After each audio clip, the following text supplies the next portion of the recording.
Record. James, it's a pleasure to have you with us today. Likewise, Brian. Thank you for having me. To start off, tell us a little bit about your early childhood years. Well, I was born in Burlington, New Jersey in 1789. My parents were William and Elizabeth Cooper.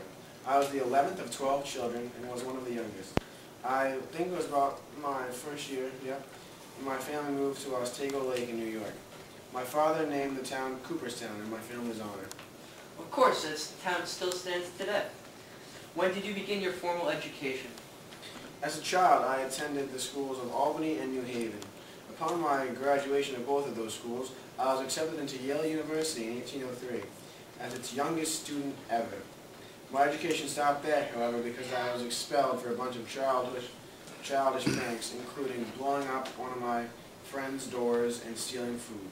Oh, wow. So what did you do after being expelled? Well, I joined the Navy for 3 years after.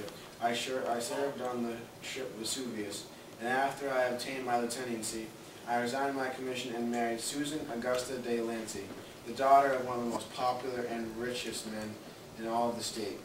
The marriage was a bittersweet experience, however, because my father had passed away only a year before. Was it right after the marriage that you started writing? Not right away. Me and my wife settled down in 1812 on a farm in Westchester County, New York, which was provided by Susan's father, of course. It was 8 years later that I published my first book named Precaution, which was written by an upper-class school. The book was not much of a success, however. I published The Spy in 1821, which was a large success.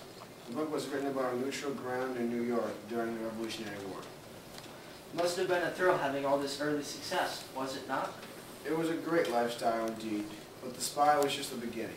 In 1823, I published The Pioneers, the first in a series of books known as The Leatherstocking Tales.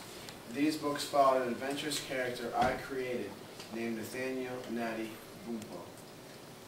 Very moved by you creating the first series of books in American literary history. The Leatherstocking Tales include some of the greatest romantic novels of the early century. Yes, the public accepted the series rather well. The Pioneers was succeeded by what I believe to be one of my greatest works, The Last of the Mohicans, another installment in the Leatherstocking Tales. I gathered my inspiration for this novel from watching the French and Indian War play out at Lake George, right near my house. Yes, The Last of the Mohicans is speculated to be your masterpiece. Now I understand you lived in Europe for quite some time. Tell us a little bit about that. That is correct. I felt I needed to better understand old-style European writing, so my family and I moved to Paris in 1826. I continued to write and publish The Prairie and The Red Rover in 1826 and 1828 respectively. I was definitely at the height of my career.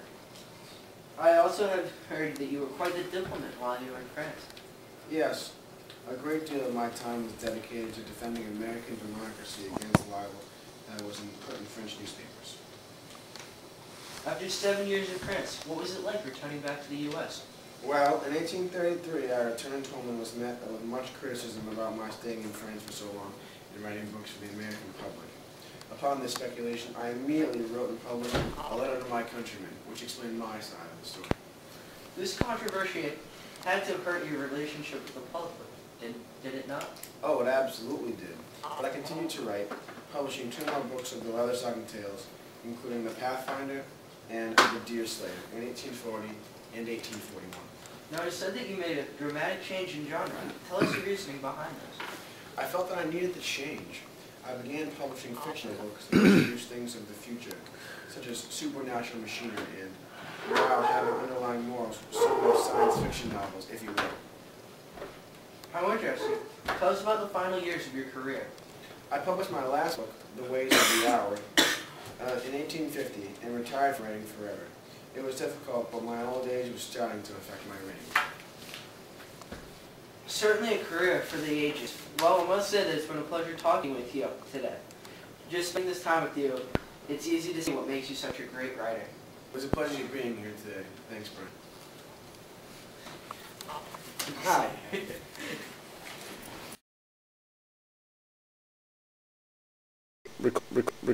Record. Ready? Yeah, ready. Ready? Yeah, ready. Foley, don't hold the James, friggin'... It's a pleasure to have you with us today.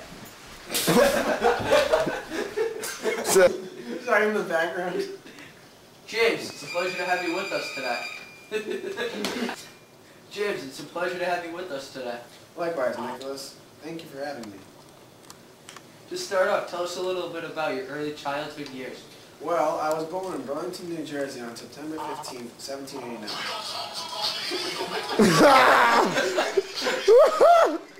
Seriously, I don't think I got James. I swear, I don't think I got James. It's a pleasure to have you with us. Start over.